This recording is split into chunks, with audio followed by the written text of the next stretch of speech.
दोस्तों, आपने वो गाना तो सुना ही होगा, धीरे धीरे बोल कोई सुन ना ले, सुन ना ले, सुन ना ले। लेकिन दोस्तों, मैं आपसे बात करूंगा इस ढंग से और मुझे उम्मीद है कि आप हमारी बात को सुनेंगे, क्योंकि 2019 के चुनाव आने वाले हैं। तब तक नेशनल एजेंडा कार्यक्रम में हम बात करेंगे चुनावी मुद्दों की। भारतीय सियासत में प्रियंका गांधी की धमाकेदार एंट्री हो चुकी है। यकीनन उनमें श्रीमती इंदिरा गांधी का अक्स दिखता है। नपतुला बोलना, पहनावा भी वैसा ही सादगी भरा और वक्ता के रूप में गजब का संवाद। बिना कुछ समय गवाए कुछ इस कदर घुलना मिलना जैसे अपनों के बीच में हो, जैसे सबको वो बरसों से जानती हो। किसी अनजान महिला का हाथ पकड़कर यूं पेश आना जैसे पुरानी जान पहचान हो। यह कृष्णमयी अंदाज और यह व्यक्तित्व प्रियंका गांधी को कभी गूंगी गुड़िया कहे जाने वाली इंदिरा गांधी सा दिखने के बराबर हो जाता है। प्रियंका के सक्रिय राजनीति में प्रवेश के बाद भारतीय जनता पार्टी को काफी गुस्से में देखा गया। भाजपा प्रवक्ताओं के चेहरे लाल पीले हो गए। इतने तीखे तेवर पहले किसी के भी राजनीति में पदार्पण पर नहीं देखे गए। आखिर इस गुस्से का कारण क्या है? यूं तो भारतीय जनता पार्टी का नेतृत्व बार बार ये कह रहा है कि प्रियंका के कांग्रेस महासचिव बनने से उन्हें कोई फर्क नहीं पड़ता। अगर कोई फर्क नहीं पड़ रहा तो फिर इतने गुस्से की आखिर जरूरत क्या है? इस गुस्से में कहीं ना कहीं एक भय शामिल है। 2009 के चुनाव में उत्तर प्रदेश में 21 सीटों पर कांग्रेस जीती थी। 2014 में सिर्फ उसे 2 सीटें मिली। 2019 के चुनाव प्रियंका के लिए एक टेस्ट है जो उनके राजनीतिक करियर के लिए आगे का रास्ता खोलेगा।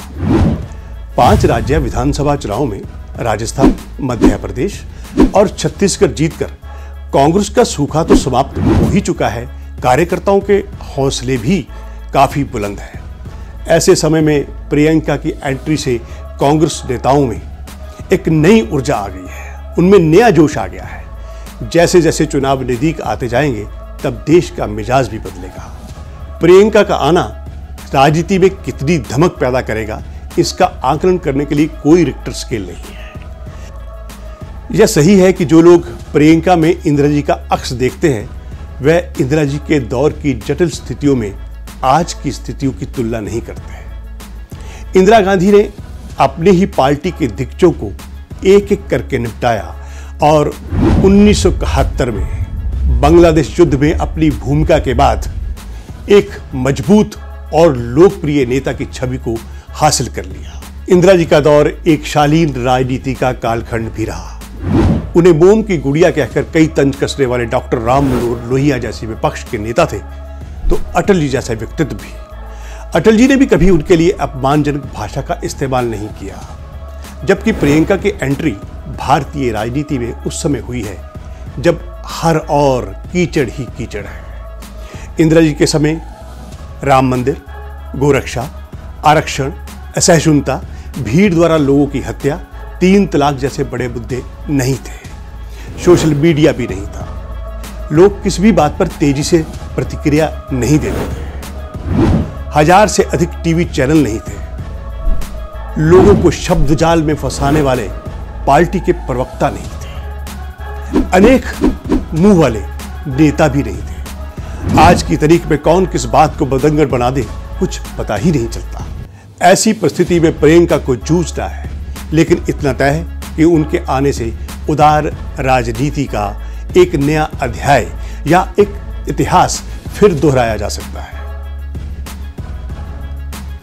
अब हम बात करेंगे अंकगणित की। 1999 के लोकसभा चुनाव में कांग्रेस को 114 सीटें मिली थी। तब भी उसे 28.3% वोट मिले थे। 2004 में भी कांग्रेस को 145 सीटें मिली थी तो उसे 26.53 वोट मिले थे। 2009 में कांग्रेस की झोली में 206 सीटें आई थी और उसके खाते में 28.56% वोट मिले थे। 2014 के चुनाव में उसे केवल 44 यानी 44 सीटें मिली थी और उसे केवल 19% वोट ही मिले थे। जहां तक उत्तर प्रदेश का सवाल है, 1999 में उसने 10 सीटें जीती थी और उसकी झोली में केवल 14.72 वोट ही पड़े थे। 2004 में उसे 9 सीटें मिली थी और उसे 12.04% वोट मिले थे। 2009 में उत्तर प्रदेश के चुनाव में सबसे बढ़िया प्रदर्शन करते हुए कांग्रेस ने 21 सीटें जीती थी, तब उसे 18.25% वोट मिले थे। पिछले लोकसभा चुनाव में उसे केवल उत्तर प्रदेश से 2 सीटें मिली थी और उसकी झोली में केवल 7.53% वोट ही थे। यह अंकगणित सामने लाना इसलिए जरूरी है कि अगर कांग्रेस को अपने बलबूते पर 150 सीटें भी जीतनी है तो उसे वोट प्रतिशत में भारी छलांग लगानी होगी। प्रियंका गांधी की सबसे बड़ी चुनौती यही है कि उनके स्वागत में उमड़ने वाली भीड़ को वोटों में वह कैसे बदलती है। दोस्तों, अब समय हो गया है आपको अलविदा कहने का। नेशनल एजेंडा के अगले कार्यक्रम में नए मुद्दों के साथ आपके सामने रूबरू होंगे। तब तक के लिए हरीश चोपड़ा को दीजिए इजाजत।